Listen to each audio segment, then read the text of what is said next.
We also send the link to our YouTube channel in the chat for anyone who might be interested. Yes. I'll introduce myself first. My name is Bob White. For those of you who I haven't been able to meet in person, I'm an anthropologist. I work at the University of Montreal, and I'm the director of the Laboratory for Research on Intercultural Relations, which is called LABRRI. We're one of the co-organizers for this event. I'll give you an idea, just a general idea about the structure and the organization of our time this morning. But first, I wanted to, for those of you who are not familiar with Montreal or with Quebec, I wanted to just reiterate what Anthony said. For those of you who prefer to write or speak in French, please feel totally at ease with that. You can use the chat, or and we'll convey and translate your message for everyone who's with us this morning. Language is obviously a very sensitive issue in Quebec. We decided to do given our panelists and given the number of people who are going to be coming from abroad, we figured it would be better to do the session in English, but we want you to feel free to express yourselves in French. And so the chat is going to be quite bilingual and probably quite intercultural. We hope you use the chat for technical questions, but also for any kind of comments or questions that you might want to submit to the panelists during the last part.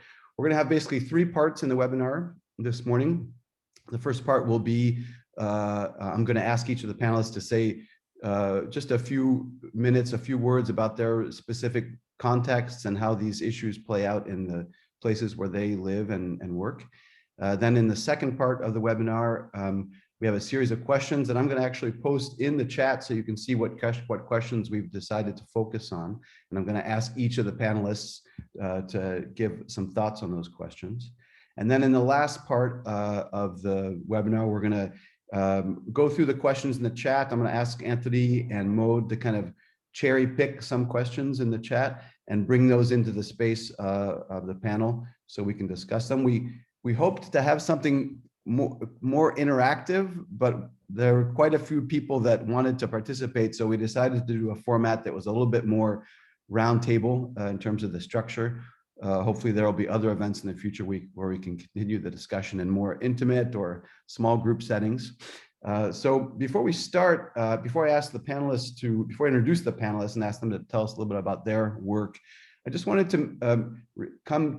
begin by mentioning two large questions. The first question is, what do we mean by a systemic approach? Because we use the word systemic in our research and in our teaching quite a bit here in Montreal. And I wanted to say that the systemic approach is a whole family of theories. It's not an approach that's specific to the study of discrimination. Obviously, we have to make a distinction between systemic and systematic, and that seems to be a huge problem in Quebec, where the provincial government still has not officially recognized the existence of systemic racism. From the point of view of systemic theory, we often ask the question, since there are so many types of differences, what is the actual difference that makes a difference in any given context? Because we know that individuals have multiple identities, and we also know that there's a huge amount of diversity within groups, right? So one of the main principles of systemic theory is to be able to navigate between this individual level and the group-based level when we talk about different identities. So we're not going to be talking too much about the diversity within these two groups, the anti-culturalist approach and the interculturalist approach, even though I think that's super important to mention that there's not just one way to do intercultural research or intercultural action. There's not just one way to work on anti-racism or anti-discrimination. There's a whole family of approaches within each of those families. But from a systemic point of view, when we compare two families, we have to focus on the group-based identity and not the individuals within that group. So the example that I like to give is the very simple example of apples and oranges. We know that apples are not oranges. We know that apples and oranges are different. In fact, we often say, oh, you can't compare apples and oranges. Well, sometimes you can compare apples and oranges. That's why we have something called a fruit basket. right? So I want you to keep that idea of apples and oranges in mind. Obviously, anti-culturalism and anti-racism and interculturalism are not fruit, but they're similar to fruit in that they're both similar and different. And the way that we put them together in the same basket is to talk about pluralist thought and pluralist philosophy. So they both have the same objective of trying to facilitate inclusion. What actually are we comparing here? Well, we have two principles: the idea of bringing people together through intercultural dialogue, and the idea of fighting against discrimination in all of its forms and fighting for the equality of chances, of equality of opportunity. But these are two different principles. There are also two different methodologies. Anti-racism and interculturalism are two ways of working or doing work in the world. Some people say they're completely complementary, and I think that's true. And other people say they're totally incompatible.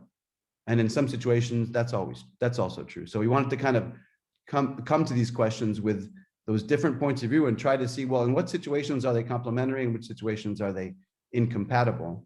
From a systemic point of view, we think that the two approaches are both similar and different. And we also think that the way that we combine the approaches can have an impact on outcomes. So with that in mind, I wanted to present our wonderful panelists we've been working together for some time to set out exactly how to organize this webinar. First, we're going to start from the person who's the farthest away, Irena Guidikova, who is the head of division and of inclusion and anti-discrimination programs at the Council of Europe. She is a graduate of political science and political philosophy from the universities of Sofia and York. She's been working at the Council of Europe since 1994. Between 2013 and 2017, she was the coordinator of the World Forum for Democracy. She is currently leading the inclusion and anti-discrimination programs of the Council of Europe, which offer legislative and policy development support for a wide range of stakeholders. And she's also the person who created the Intercultural Cities program. So we always give her praise for that. Now it's been around for more than 10 years, so it's a very interesting program that we'll hear about. Lisa Tabor is coming to us from Minneapolis, Minnesota. She's the founder and director of Culture Brokers. She taps into different passions to help big and small government, nonprofit, and business organizations execute behaviors that effectively meet the needs of culturally diverse customers, employees, and communities. For 15 years, our company has consulted on a variety of cultural diversity, inclusion, and racial equity projects. And she's also an ICC expert for intercultural cities in the United States. She was the person who masterminded the first intercultural city in the United States, Rochester, Minnesota. We also have with us Bochra Manaï, who I'm very happy to introduce for the first time as the Commissioner for the Fight Against Racism and Systemic Discrimination for the City of Montreal. Bochra has a PhD in urban studies, and she was recently named the commissary, the commissioner for the fight against racism and systemic discrimination at the City of Montreal. She has more than 12 years of experience in different projects having to do with immigration, diversity, racial and social exclusion. She was very active for the recent years in the area of Montreal North, working on issues having to do with citizen-based participation and social and territorial transformation, where she was the head of an organization called Parole d'Exclus. And she's also, of late, a member of our team as an affiliated researcher with the LABRRI. I'm going to ask each of our panelists to take a few minutes to talk about, I would say maybe just 4 or 5 minutes for each person, just to give us a brief idea of how these issues play out in your different contexts. And I'm really glad that you're here with us this morning, and that you're going to be sharing all of these crazy ideas. We're going to start with Irena, if that's okay with you, Irena. I think we have some ghost and machine issues. There's a bit of an echo in your room. Let's try and see if the ghost is still there. Maybe you chased it already, Bob. Thank you for the floor, and thank you for organizing this event, which is already exciting. You introduced yourself. You forgot to say that you're the mastermind of the intercultural cities in Quebec and even wider in Canada. Well, everywhere actually on the planet. So we're in good hands. My few minutes of introduction. As you said, Bob, interculturalism is a family of theories. And I think that theories mainly about the place of diversity in society. Some of them, of course, they operate their own theories of change, more or less systemic ones. And the case in point about this fact that interculturalism can have many faces is the fact that at the Council of Europe, where I work, and it's a continent-wide intergovernmental organization with 47 member states and a mandate to defend human rights, democracy, and the rule of law, interculturalism has changed and shifted. Actually, it has had multiple iterations over the years. It emerged around the 1970s with a methodology for intercultural education in the context of a European continent which was divided by, of course, by the wall and with a still vivid memory of the Second World War, which made tangible the need to foster understanding and trust between the nations which had been previously in war. And this changed, however, in the 21st century, the beginning of that century, where a much more pressing question became the diversity within European societies rather than between them, thanks to a growing cross-border mobility. And interculturalism then changed our understanding at the Council of Europe, or our focus rather, became much more about rethinking migrant integration policies and addressing the shortcomings of other approaches, such as republicanism or assimilationism, whichever you prefer, and multiculturalism, as well as the variations between them. And as an approach to rethinking or to thinking about integration, interculturalism brought two key innovations, I think.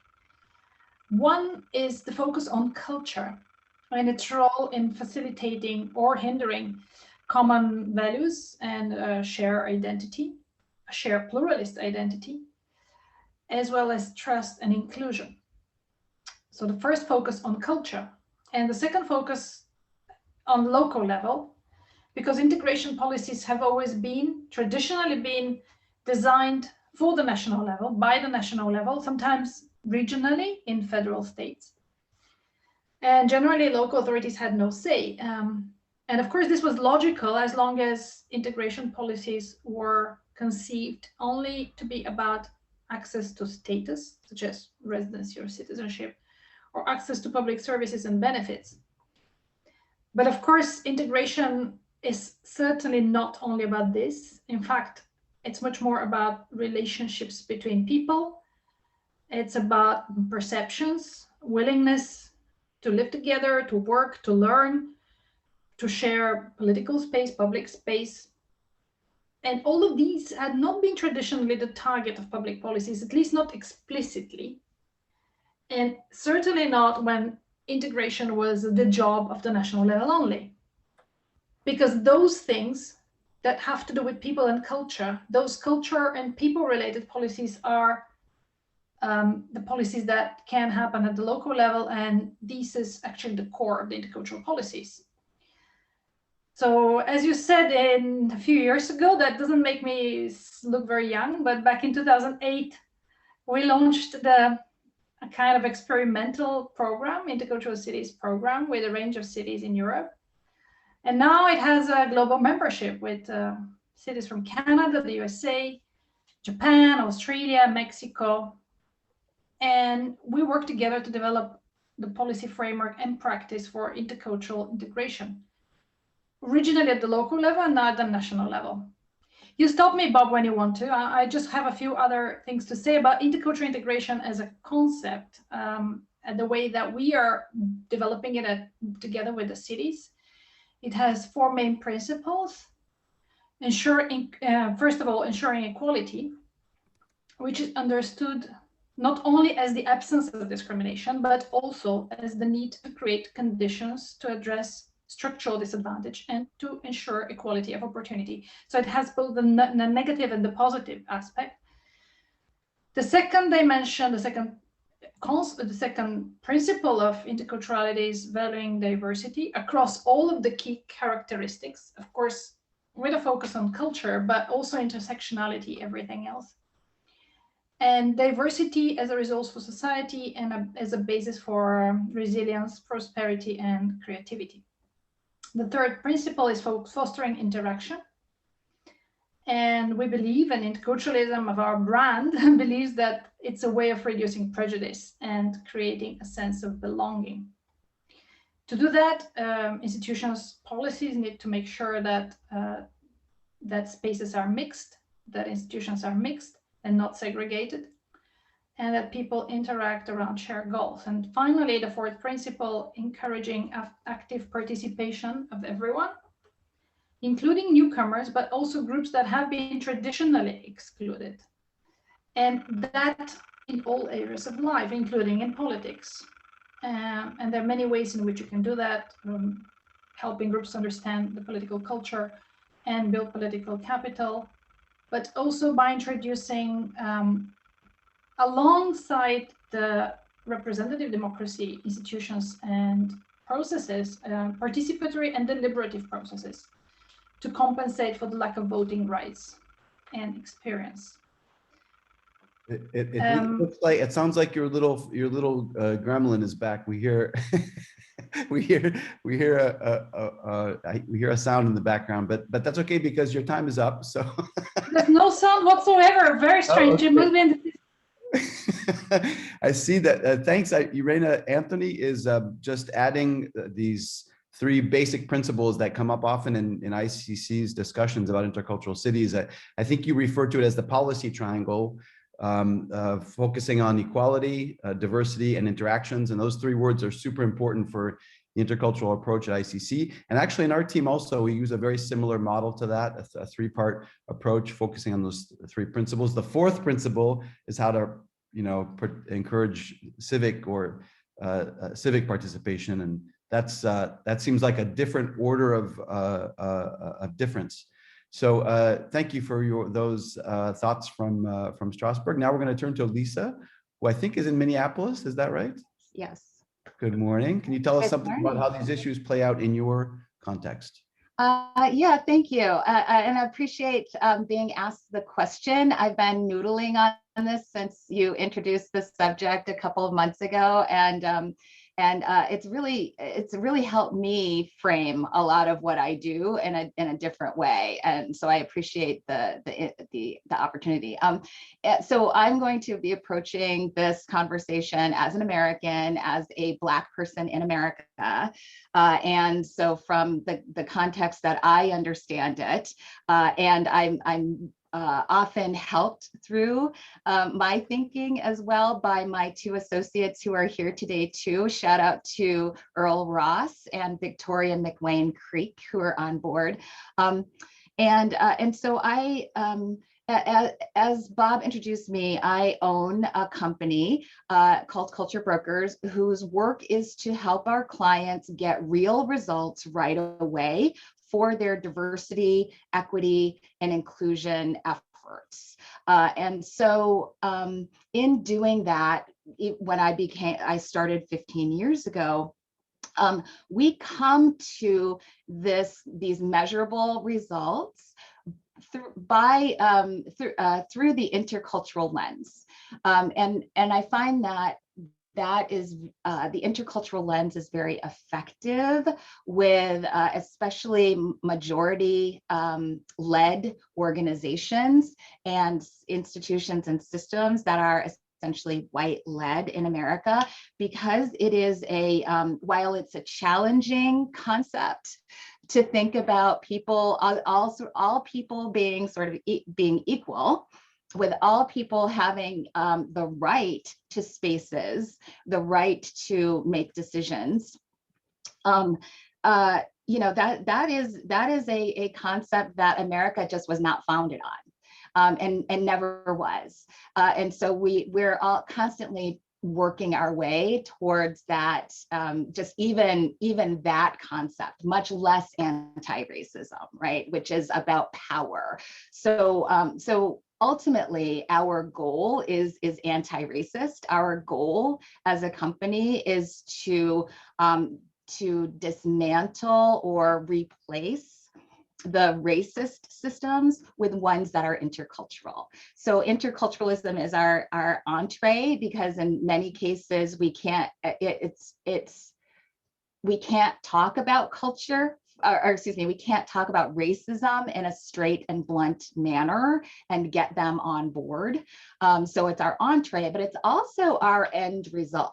Again, it's the vision for the future, right?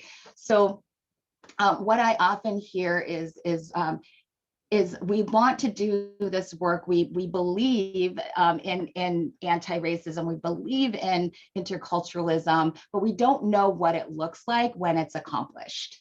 And I always say it looks like interculturalism. It looks like everyone gets to work together. Everyone shares power, not hoards it, not uses it against others. Everyone has power and uses it towards mutual benefit.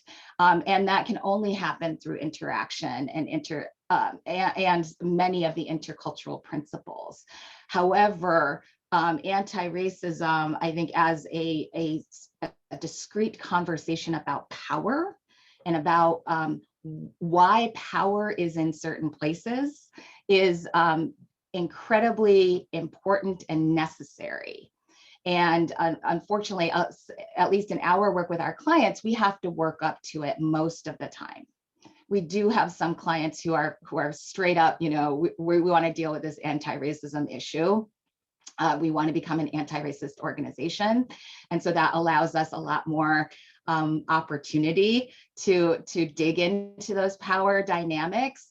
But again, most of the time we have to come a little sideways to it. And I find interculturalism to be a wonderful approach to doing that. So thank you. Oh, that's really interesting, Lisa. I like the idea of coming at these issues from the side, or a sideways approach.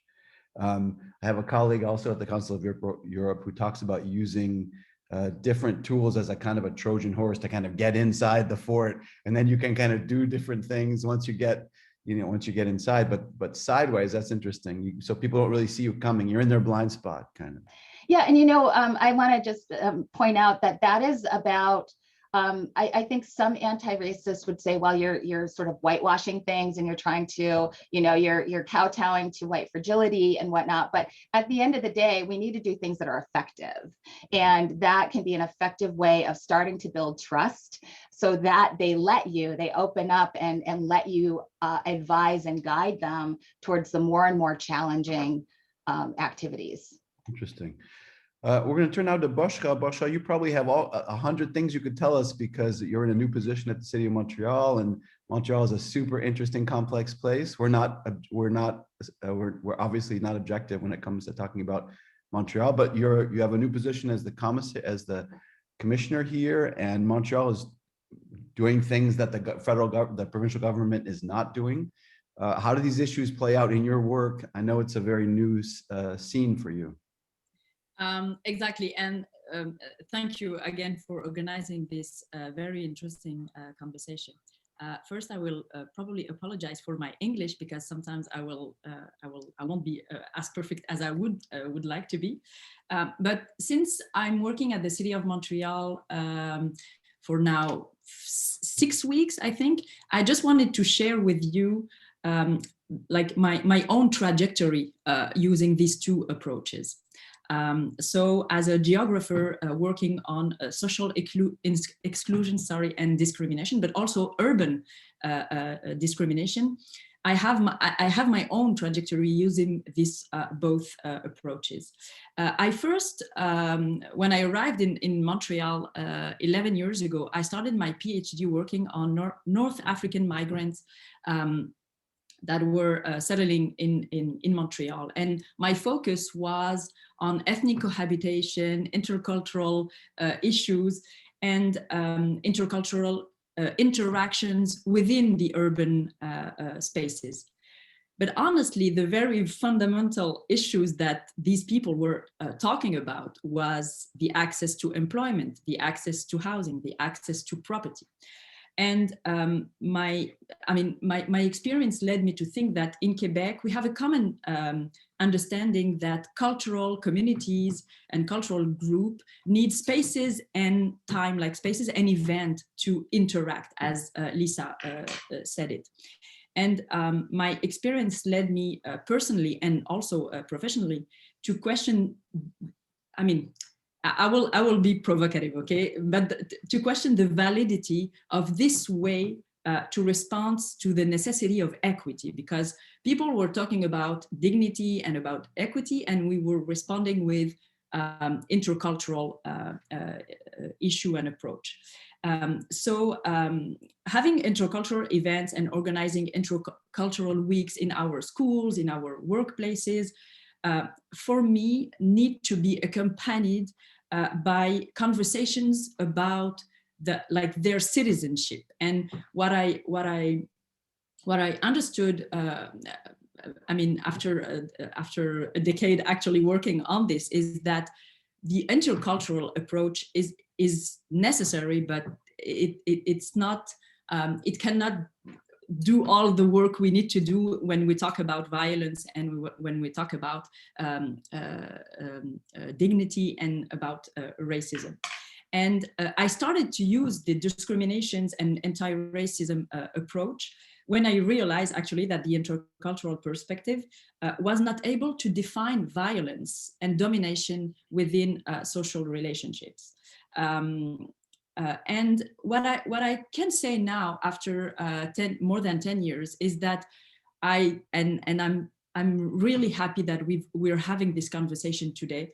The intercultural and the anti-racist issues and approaches are in conversation, actually. Like we're on the same bridge and we are talking to each other. So in Montreal, I have to also mention that there has been a social mobilization that led to the metropolitan consultation led by the Office de Consultation Publique de Montréal, so Public Consultation Office of Montreal. And all the discussions were about how systemic racism, how it is illustrated in the everyday life of Montrealers. And I have to mention that this consultation took place before George Floyd, but also Joyce Echaquan, who is an Indigenous woman that died in last fall. So this consultation took place before these two really tragic deaths that happened just in front of our eyes. And this consultation underlined some issues. Inequalities are still really important in housing, in culture. Having access to finance when you're a racialized artist is still a problem and is still an issue. Racial and social profiling for Indigenous people, for Black people of Montreal is still an issue. Economical development for some of the racialized groups is still an issue. So the intercultural perspective, for me, is maybe still interesting to make these groups or make people interact and discuss, but it didn't allow me to talk about this, the violence of the systemic racism. So finally, I would say that maybe intercultural recognition lead to a comprehension of the group, and I'm still provocative here. I want us to discuss. So a comprehension of the groups, whether the anti-racist perspective focus on the impact of systemic racism on individuals. So the impact of violence, because racism is an attack to citizenship for me. My work now at the City of Montreal is to understand how, as a municipal administration, we can metabolize what the streets were saying in saying Black Lives Matter and in saying Indigenous Lives Matter. So my work is to make the institution understand how, of course, urgent, but how it's important to talk about these issues in an anti-racist approach, because it's like race and racism is about violence and is about putting the light on this very, Lisa was talking about power, but of this very problematic way of having interactions within our institutions. And finally, I would also say that anti-racist approach is always presented as polarizing and as, you know, confrontational. Yeah, confrontational. And like we have this in our imaginary, this idea that anti-racism is like bad people. And my way to plead for an ethical anti-racist solution and a very pragmatic anti-racist work is also to give back this very sensitive this sense, like sensibility that anti-racists are giving in talking about race. So I would stop here. Thanks, Bochra. You named something that's difficult for interculturalists, is talking about violence and about systemic forms of racism and violence. I think each of the approaches has its own kind of sensibility and its own vocabulary and its own kind of like semantic field in which it's kind of comfortable. But I like the idea of metabolizing, trying to kind of get people organized and consolidating around the idea that racism is a social problem and not just a problem of people of certain groups. Also, I think when we hear, I hear the things I hear people saying about these two approaches, I often hear people on the anti-racist side saying, well, interculturalists don't address the real problems. The real problems are, right? Now, we actually heard anti-racist activists say that interculturalism is a part of the problem, right? And on the other side, I hear interculturalists saying, well, anti-racism doesn't really, it gets people in a defensive position and it makes it impossible to do anything, to make any institutional change. And as you said, anti-racists, there's this impression that there's a kind of a confrontational approach and a kind of an ideological lack of objectivity, right? So the two approaches, some people say, oh, they're just complementary, and other people say, well, they're actually at each other's throats in certain situations and saying, no, your approach is wrong and you have to stop doing that because it's causing all these problems, right? So I want to turn to a few questions. I'm going to send the questions in the chat. The working together, when we prepared the webinar, we identified a few questions that we thought would help us kind of guide the discussion. Let's see if I can get these things sent. Okay, so I have 3 questions here. Although the boundaries between the two are not always clear, how do we characterize the specificity of each approach? What are the similarities or commonalities? What are the strengths and weaknesses of each approach? What can interculturalism achieve that anti-racism cannot, and vice versa? And in the current climate of urgency with regards to social justice and racial inequality, how can interculturalism be mobilized to support the fight against racism in cities? We could also ask the question in the opposite, right? So maybe I'll start with Irena. Do you want to start with this first question and yes, and doing so, thanks. And by doing so, I wanted also to maybe take up a couple of points that were mentioned by Lisa and by Bochra. I fully agree with Lisa that the intercultural lens is very helpful because it enables us to engage with the majority. And I think that's something which is more difficult for anti-racism to do in a constructive way. Of course, the goal is always to engage with each other. But interculturalism, while it does it maybe sidewise, it does it in a collaborative and it's, as you said, non-confrontational way. And it thinks about power actually in that way too. I would say in a certain way it's quite feminine. Is it not surprising that we are 3 women here on the round table? I think it's really a switching, an alternative way of thinking about power, which doesn't mean that interculturalism does not have a model or conception about power relations, but it conceives power much through the lens of culture, perception, narratives, the influence of demography and composition, cultural composition and other forms of diversity of institutions on their models and behavior. I would say it's almost an anthropological way of understanding power. You will understand that, Bob. So I wouldn't say that interculturalism does not take power. It doesn't take it up front in that violent or almost, or confrontational way, but it does consider it seriously. And also, interculturalism is not about dish, dance, and dress, or about festive events. It's not only about dialogue. It is also about dialogue, and it's a really important tool in interculturalism, because that's a way to engage constructively about issues, about diversity, equality, inequality, community, living together, hating each other, etc. But it's also about very serious issues. It's about power sharing in institutions, how to make bureaucracy and political bodies representative of the community, of all groups of the community.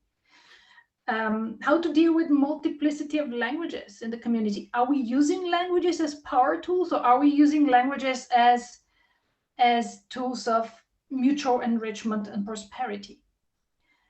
It's about political narratives, and political narratives are a way of mobilizing groups and crowds. It's about desegregation. It's about making sure that we all share similar values when we go about our daily business, and we don't live in parallel worlds. So I really plead for understanding that that brand of interculturalism, that is the brand the intercultural cities practice, it's not a superficial, wishy-washy. It's not just celebrating diversity. I mean, the Council of Europe talks a lot about the diversity advantage, but it doesn't stop there, right? It's not just celebrating diversity and making, the world safe for difference or whatever. But Lisa and Bochra, what do you think about, Irena has thrown out a few ideas about what might be specific about the intercultural, the specificity of the intercultural approach. Do you think that's a good characterization? Would one of you like to maybe address the question of what's specific about the anti-racist approach?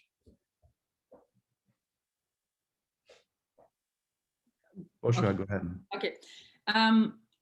I just want to maybe say it in a different way. If the intercultural approach is used politically as a way to deny racism, I think it's a problem. I mean, and probably that's the thing that happened in Quebec. Can you tell us about that? That's a really interesting case, and a lot of anti-racist activists are still kind of reeling from that, and it's happened more than once. Can you explain how that plays out?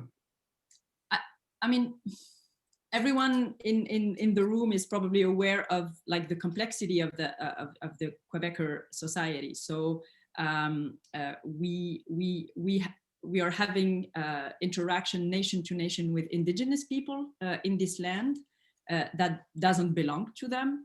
So I saw that Anne-Marie Livingston was asking a question about settler colonialism. So we are also in this conversation.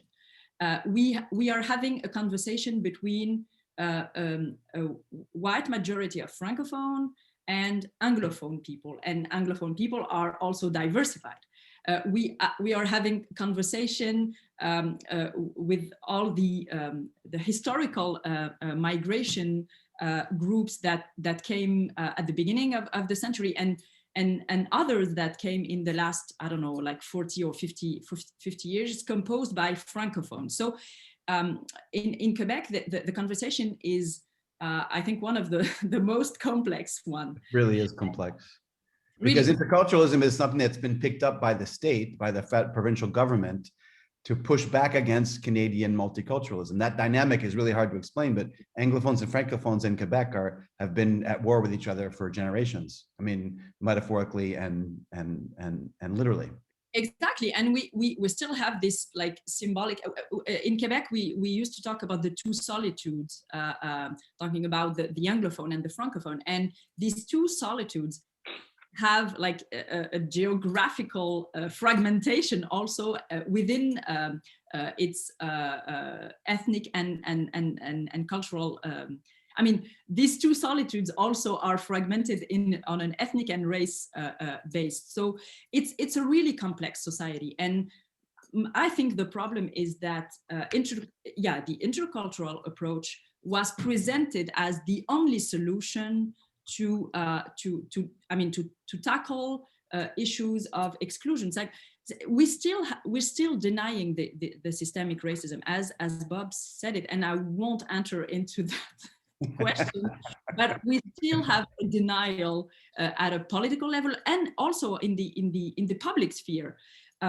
So for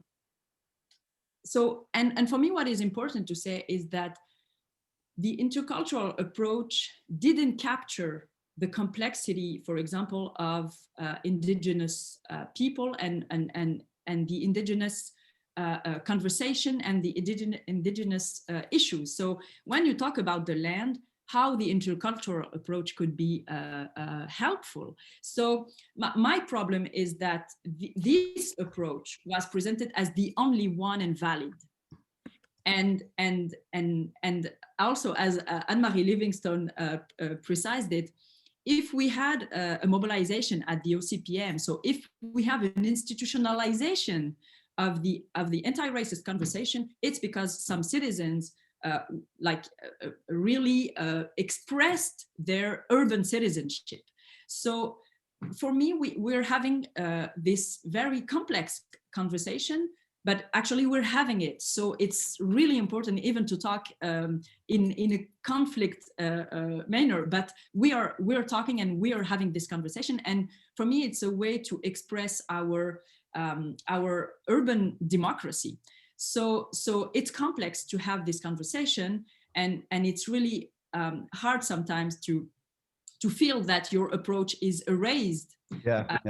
But it's really important to focus on the fact that the intercultural approach didn't capture some of the most complex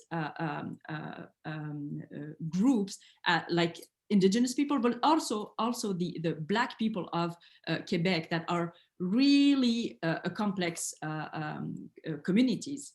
Mm-hmm. But Bochra, you said something really interesting. This idea that people are feeling erased or made invisible. And I think that's something that interculturalists or intercultural activists aren't necessarily aware of, that sometimes when there's the public or social debates about racism or about discrimination, the answer is sometimes interculturalism. Like in our context, it's pretty common.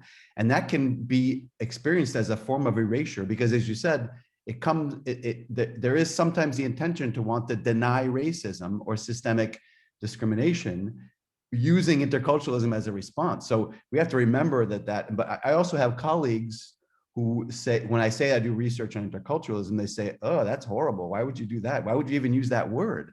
Because they're thinking of the government-based version of interculturalism, which is trying to push back against multiculturalism.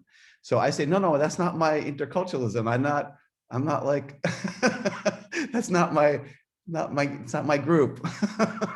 So we have to be sensitive that on both sides, there's this fear of being erased as a kind of as a community or as a methodology. Lisa, did you want to comment on specificities? I did. I'm intrigued by that idea that interculturalism might facilitate erasure of cultures, and I don't think that is true at all. I think that is how interculturalism has gotten co-opted by people who just don't want to deliver on it.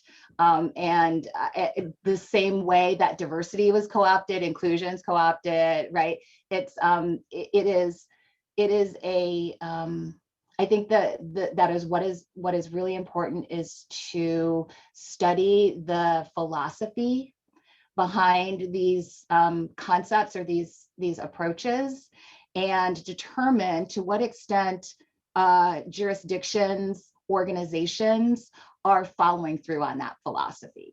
And so frankly, I would say that if any organization or jurisdiction, city, whatever, that is taking up the intercultural approach should actually be elevating and honoring all those differences and making space for all those differences before, in addition to recognizing commonalities, but those, in fact, for interculturalism, I think the difference is actually the dominant conversation. We need to understand what all those differences are and how to negotiate those differences in a way that develops, that brings mutual benefit to everyone. Yeah, Lisa, you mentioned that you do a lot of work kind of in organizational change and institutional change. And I think you mentioned that sometimes you're criticized for that because of kind of trying to affect change from the inside. But that seems pretty common with interculturalists. We're kind of, we'll go and participate in the demonstration, but most of our time is spent trying to get institutions and organizations to think differently. So do you think of that as kind of a weakness of interculturalism? What do you say to people when they say, oh, you're just selling out because you're just trying to change the system from within, and they get all kind of, they get all kind of judgy about changing the system from within. What do you do with that in your work? Yeah, well, I appreciate it. I understand the thinking there. So I said this when we first started out, that both of these approaches are necessary.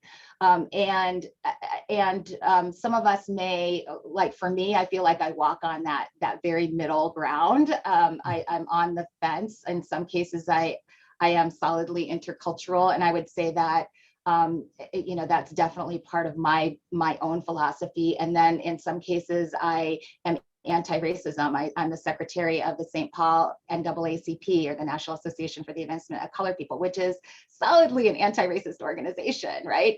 So my answer is I do both. I do them in the ways that are authentic to myself. Otherwise, then I can't be effective if I'm not authentic, right? And they're both necessary. And for me, I determine when either one of those approaches needs to show up. So it's context-based. So you look at situations and you say, here I really need to use my intercultural toolkit, and here I need to use my anti-racist toolkit. But isn't there a danger that sometimes we talked about this in our initial discussions setting up the meeting, there's a danger that one will be kind of like subsumed by the other or subordinated to the other. And I think there's that fear, that's what Bochra was talking about, that it's like we're becoming, that one approach is now enveloped by the other and being kind of digested in some sense. Is there a danger of that? I'll just say that I don't think so. I mean, I think that in the moment, that can certainly be true, obviously, because you will use one approach over another. But I feel like that's too simplistic. We're complex people, and we're intersectional in all sorts of ways. So I think that the argument that I give back is I'm doing what I think is effective in the moment. I agree with you about this thing, and maybe you see that this is not effective in the moment. Give me some ideas about that, right? And tell me what you think, and let's see what we can do about. Yeah, maybe I made a bad decision. Maybe I'm not using the right tools to get this job done. So, Irena, I see you nodding your head. Pretty soon I want to go to the questions in the chat and see if we can bring some of the participants into our discussion. But Irena, I'd like to hear what you think about this idea of strengths and weaknesses. We were working on a kind of a comparative table that I can show to everyone if you're interested, that shows what are the strengths of each approach and the weaknesses of each approach. I mean, obviously, one approach can't do everything. Irena, what do you think about if we were to talk about? First of all, I think weaknesses of interculturalism? I think it's a very interesting. You're a real promoter of interculturalism, but the question I would ask the moderator I am an evangelist, but so are my colleagues. I mean, I've seen that my colleagues, Ivana D'Alessandro, who is the Intercultural Cities Program Manager, and Andrea Wikström are listening in. And I really wanted to give a big clap to them for all of their ideas and hard work and being the other evangelists. I wanted to say that it's a very, we touched upon something really interesting, and it's the difference between the theory and the practice. I think any model and any philosophy is in danger, and in fact, it's almost inevitably being distorted when it's applied, because it's applied by human beings who are fallible and who have, their interests and their biases. So whatever I'm saying here, it comes much more from a ground of theory than of practice.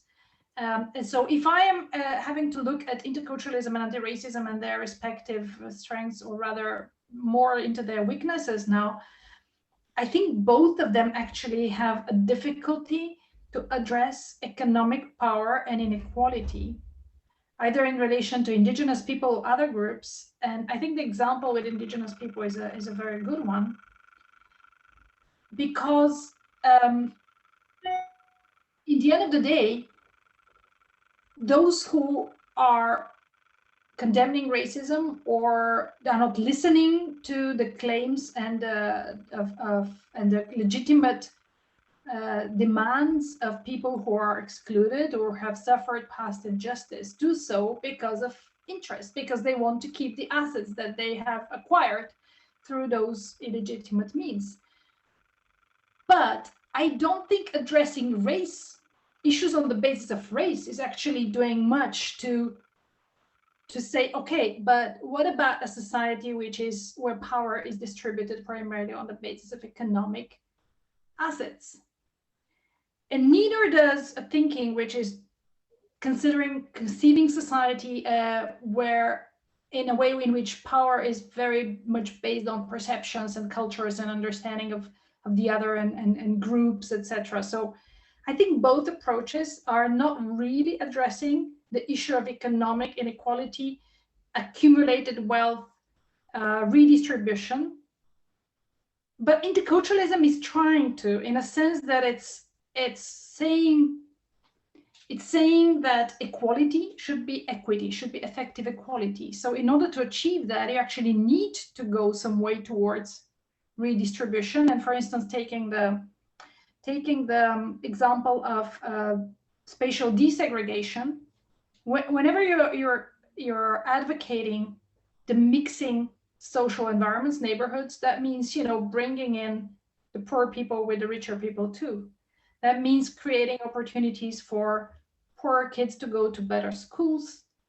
That means creating opportunities through the argument of the diversity advantage also for people of color or people of disadvantaged groups to reach positions in enterprises according to their skills. So it's actually addressing, not directly, but indirectly, that question about social inequality as well.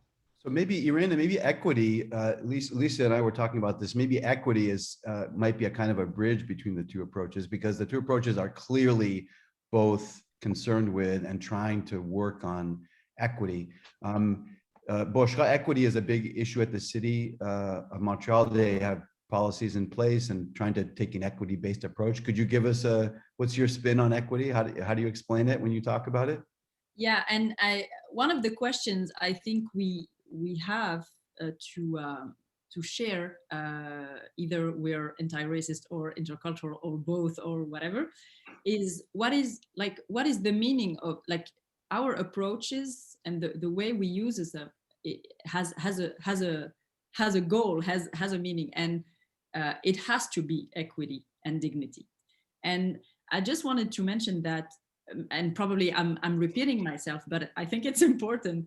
Anti-racism is about revealing the symbolic, but also the real violence. Yeah. And I would quote, I don't know if you know him, but Norman Ajari, who's a new professor somewhere in the States, but he's a French philosopher, and he wrote a book that is called La dignité ou la mort. So, and the way I feel myself as an anti-racist is that it's a conversation about dignity, but it also, we are also talking about like death. This violence, when we're talking about racial profiling, it's we're talking about this. And literally, yeah. And I just want to add something that is really fundamental for me.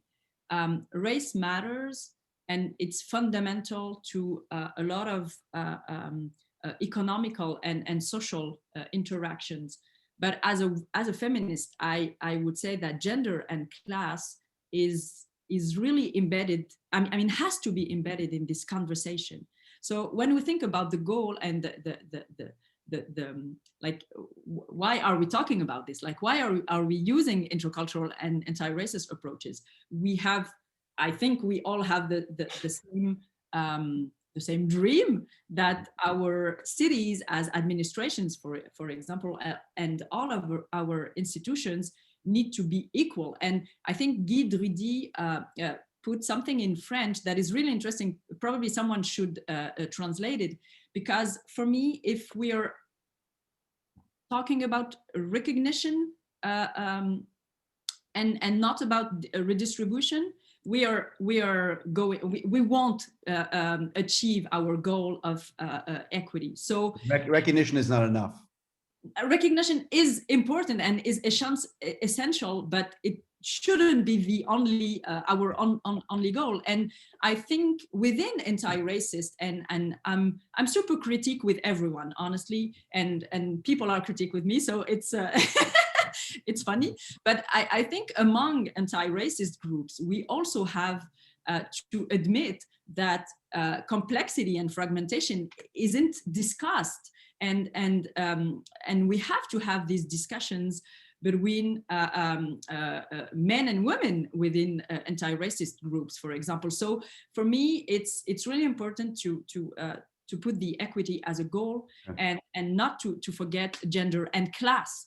And maybe just to finish about the equity chantier that the city of Montreal is having, I'm actually working on the document, and people are trying to make the administration look like the Montrealers.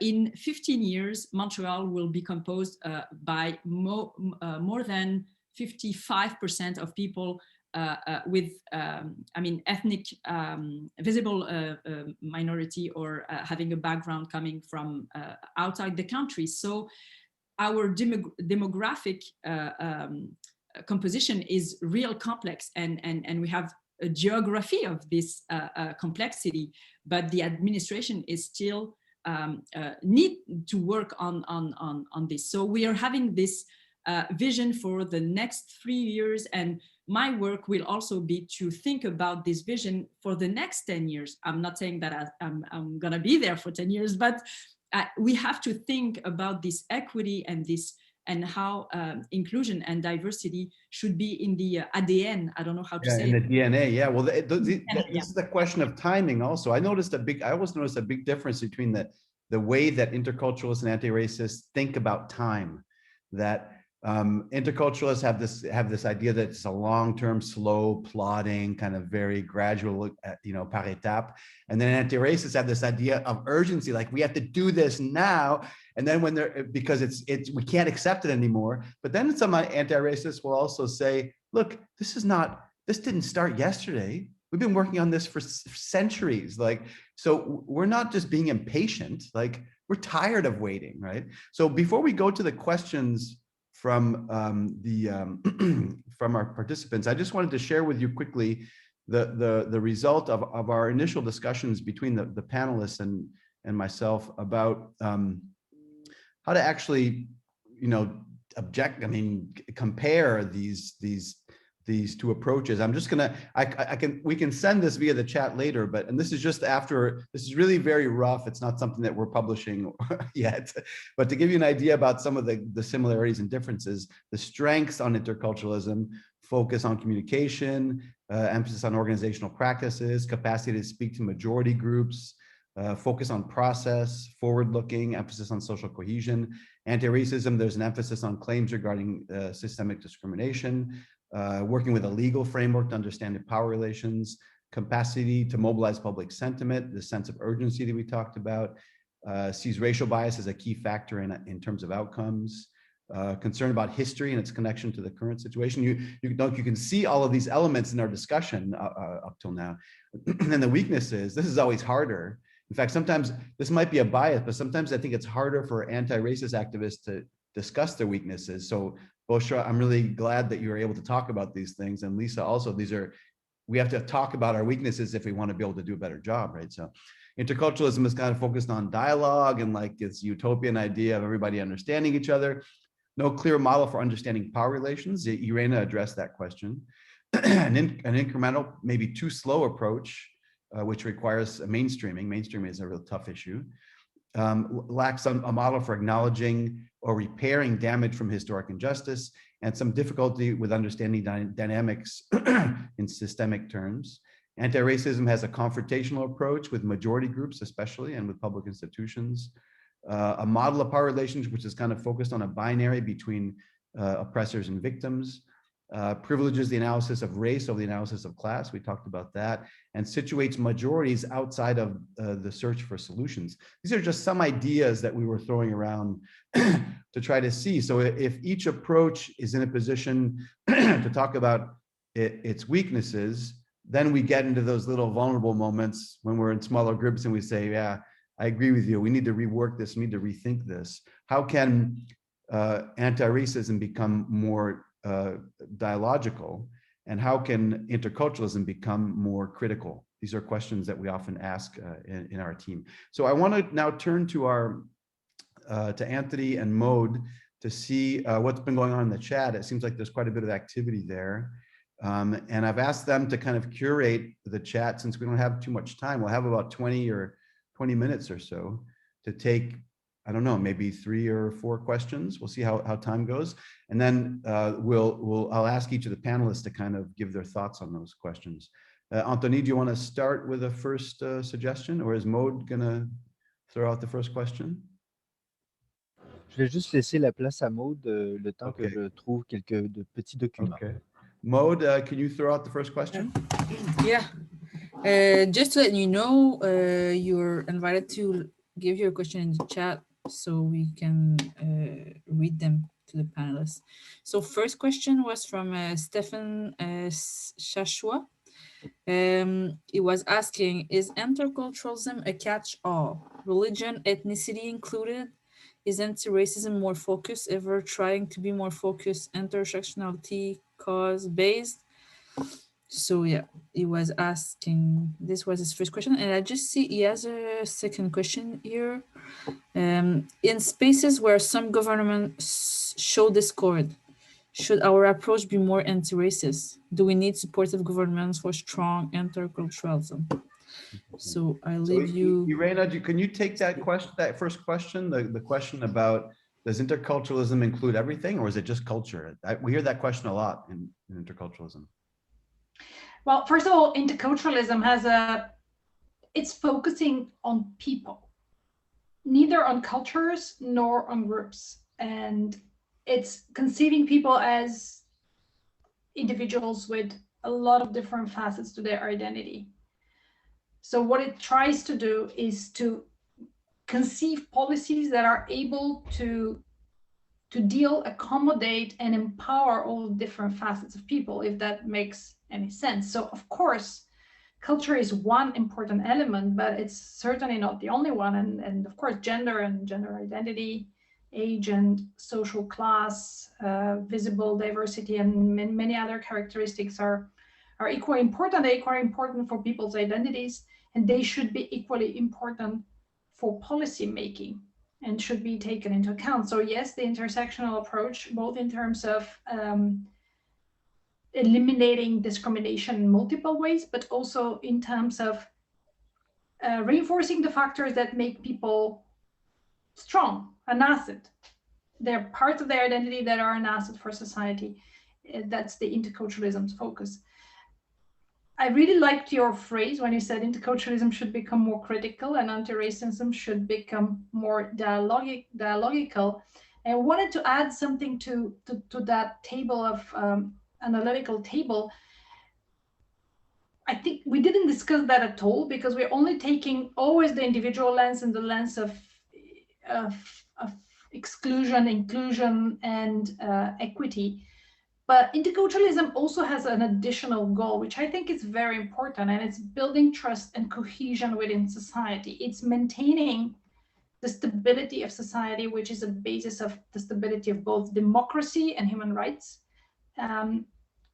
So it's a goal that interculturalism has. So it's actually a fine balancing act between equity and cohesion. It tries to do both, and it's in a way, it's not easy, but I think it's a benefit. And indeed, to do evolution versus revolution, it's maybe slower results, but possibly more sustainable. And when you know that saying, when you run alone, you only go as far. When you try everybody with you, making really the system change, then when you actually achieve the real and sustainable change.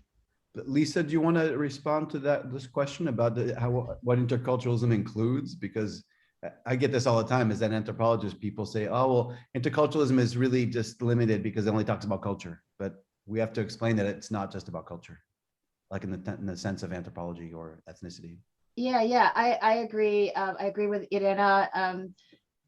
When I think about interculturalism, when I talk about culture with my clients, especially, and the way I think about it is essentially I let them decide what that means, what culture covers.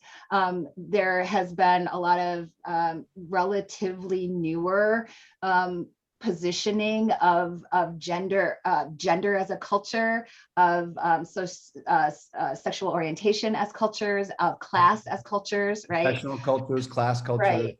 Yeah. So if we take the basic definition of culture as a group of a set of symbols and values and philosophies and all of these things, then just about any kind of a group characteristic that has those things in common could be considered a culture. So I personally just use it very open-ended, and I just ask my clients or jurisdictions or the systems that I work with, like homelessness and whatnot, what are those? What are the meaningful characteristics for your groups, your populations, and how do we consider those?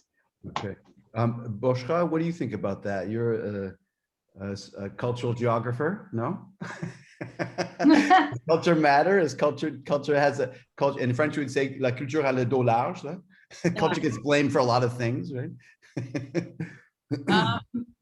You're giving me another etiquette. Actually, more of the social geography. Okay, interesting. But culture, I mean, cultural geography is like the bigger. You don't like the word culture. It's not that I don't like it. It's just that it doesn't put the light on some of the main issues that anti-racists are talking about. Is about power. I think the cultural approach is like just describing the fact that there are interactions based on alterity, but like for me, it doesn't put the light on the relations of power. Well, and I was thinking about examples, like if a young Black man from, I don't know, Montreal North or Saint Michel is getting arrested because of I think it's an interesting way to describe it. Drive while black, or black while drive, like driving while black. Yeah. So when this happened, like when this interaction between a young Black man from Montreal and a policeman, where intercultural can help us. So that's the main questions that I have. So, and I'm not saying that intercultural approach is not useful within the police work. Of course, it's useful. Of course, you need to understand where you're having your interaction with citizens. Like if you go to a neighborhood, you need to understand the complexity that you are working on. But when I think about my young Black man from Saint-Michel or from Montreal North in an interaction with the policeman, I'm like, anti-racist is for me the only approach to try to capture what is happening in this moment where power is everything, and where power can lead to the most tragic stories. So I think, and it's really interesting because when I was interviewed for this position, one of the questions was, okay, but if you confront someone who is not interested in understanding the anti-racist approach, my answer was that anti-racist approach has also blind spots. It cannot respond to every social and interaction in the city or within the administration. Sometimes it's about mental health. Sometimes it's about other issues. So I think we need to understand what is the tool that can capture the situations we have in front. So that kind of responds to Stephen's question. He says that his question was about the idea that interculturalism might be too broad. Irena, did you want to comment on that, or Lisa, about driving while Black? It's getting a really, really interesting conversation. I'm really enjoying, and it's the example but Bochra is giving is a very good one. I agree that a lot of the issues in our societies are around power and anti-racism, but also other social movements, other identity movements, religion-based movements or gender-based movements, etc., gender, sexual orientation, gender identity-based movements. They do reveal those inequalities and power they call them imbalances. Of course, what happens sometimes is that we actually put together or against each other race and class and religion, and sometimes this is being instrumentalized and used by those in power precisely to maintain power and to reinforce it. But I think it's not only about power, it's also about fear. It's also about ignorance. And the police case, I think, exemplifies all of them. Interculturalism, how would it address that case? In fact, Intercultural Cities has been working on policing, intercultural approaches in policing and law enforcement. And then it's a long story, but it basically has to do with diversifying the police force. It has to do with training of intercultural competence and conscious bias. It has to do with maintaining deep contacts with the community and not just dialogue, but actually really being in very close trust building contact with the community, so that you know your community, you know its weak spots, and you don't react out of fear at the spur of the moment, because you're not a stranger to that community. You don't feel as an alien part, or you're not being part of it. So yes, intercultural, I think anti-racism diagnoses the problem, it manifests it, it puts it out there. Yeah. But interculturalism has the answers. It's a solution-based approach. But not in all situations. Not in all situations, you would agree. Not in all situations, yeah. But it doesn't have all the answers, that's for sure. But I think one of the things that it analyzed, I think it's interesting, you call attention to the difference between talking about power and fear. I hear anti-racist activists talking about power, and intercultural activists talking a lot more about fear. In my work, I talk a lot about fear. Power is kind of second. But I wonder if those two keywords might be another way for us to think about the differences. Lisa, did you want to say something about power, fear, maybe the issue about kind of specific situations, driving while Black, or?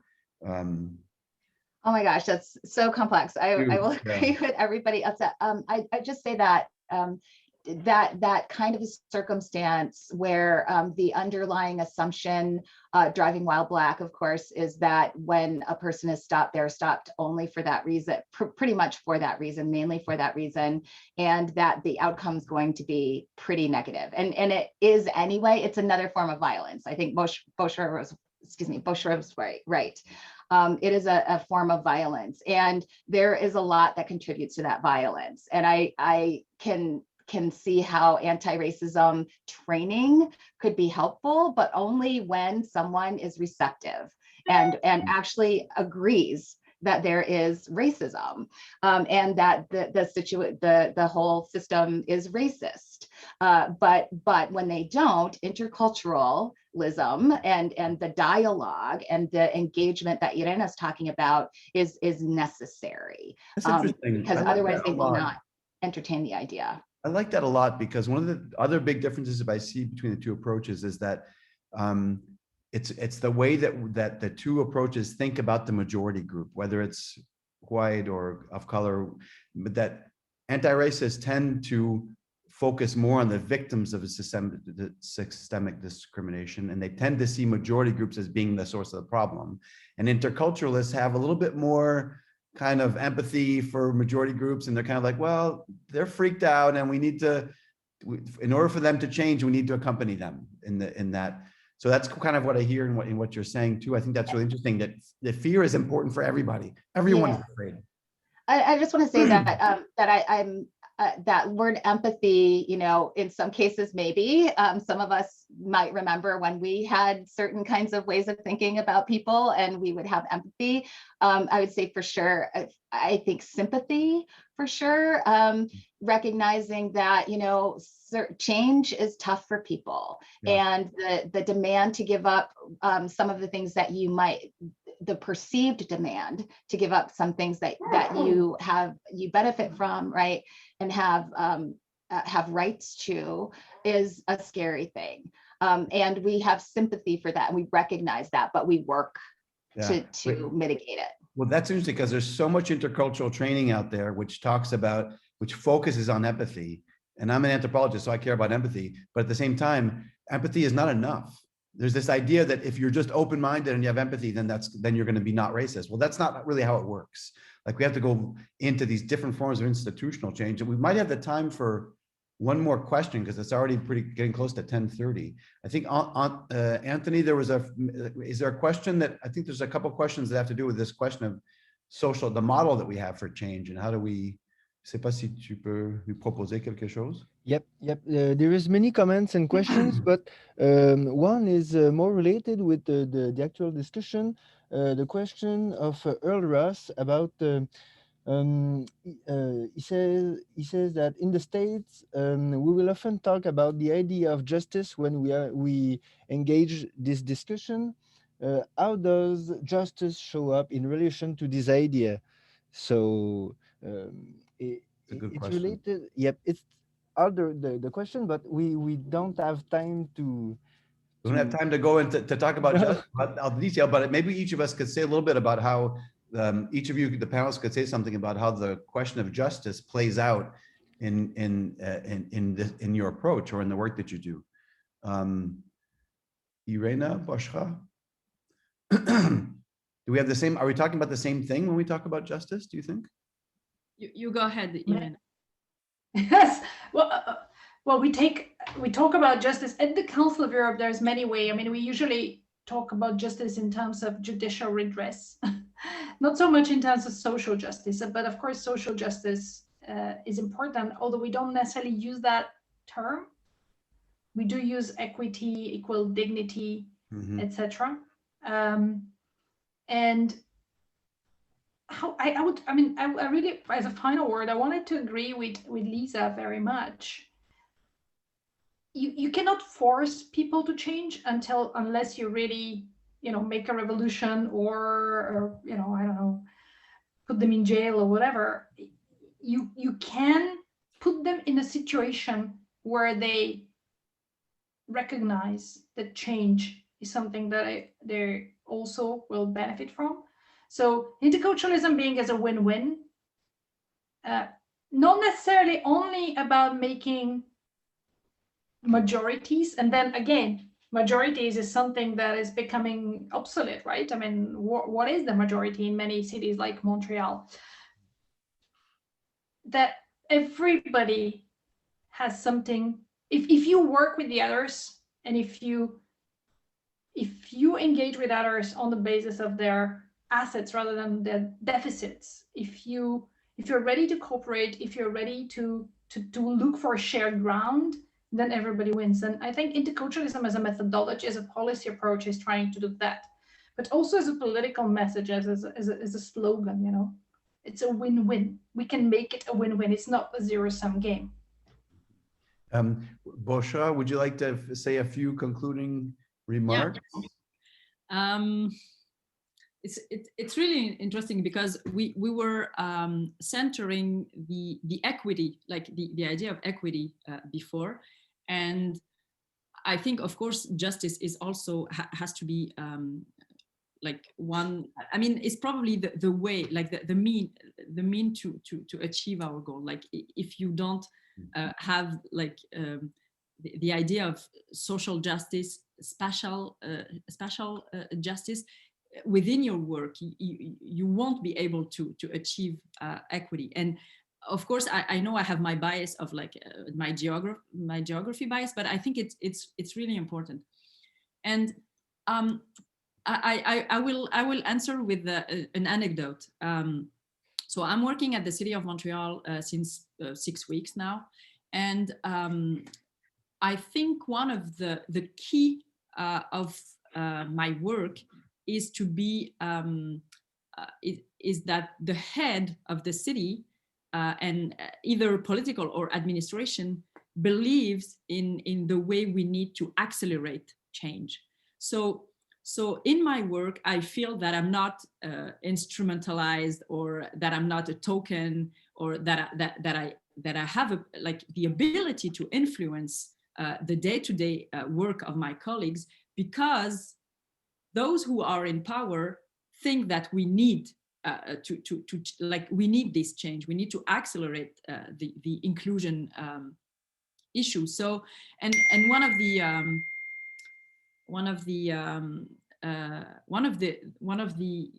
issue. Sorry, I'm receiving messages because we're having a public thing today about racial profiling. So I'm public hearings. Yeah, and the issue that was put on the light is that people sometimes need an electroshock. Like sometimes people need to be shaken up. People need to be shaken up. Yeah, and as a professional, as a researcher, we accept to play that role or not, and it belongs to us. But like for me, we also need power to accelerate. I like exactly. the idea of accelerating. It's a nice idea. Lisa, anything you'd like to add before we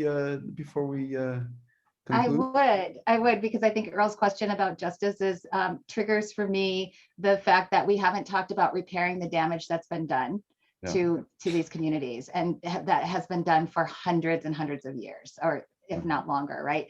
So I think that for me, when Earl talks about justice, and this is some of the work that we're easing into, because it is developmental work, but is ultimately having that conversation about, now you have already destroyed some things, you have already created violence and damage and trauma to communities. How are you going to repair that and make up for that damage? It's an ongoing question, and it seems like for the last 4 years we've been talking a lot about fake news and about and the damage caused by that. Now we can come back to truth and reconciliation, and those are two ideas that are principles that are very dear and near to anti-racist and anti-culturalists. I want to, because we won't literally have no time left, I want to thank our wonderful panelists, Irena, Bochra, Lisa. Thanks also to Anthony and Maud for your help. And thanks to all the people who joined us and for your comments and questions. We're going to make a kind of a video out of this and put it on our YouTube channel so other people can see it later. These are really tough, important issues. I'm really honored that everyone agreed to join us today, because we've been talking about this for some time, and it confirms for me that this is an issue that we need to address. It's not just a theoretical question. It has real practical implications for people's lives and for people who work in cities. So thanks to everyone for being with us. Hope you have a nice weekend wherever you are. And let's continue to work interculturally and anti-racially. Take care, everyone. Have a nice weekend.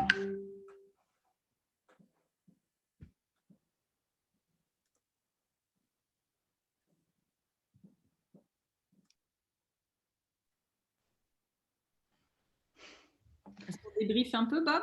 I Oui, on think peut the rester. participants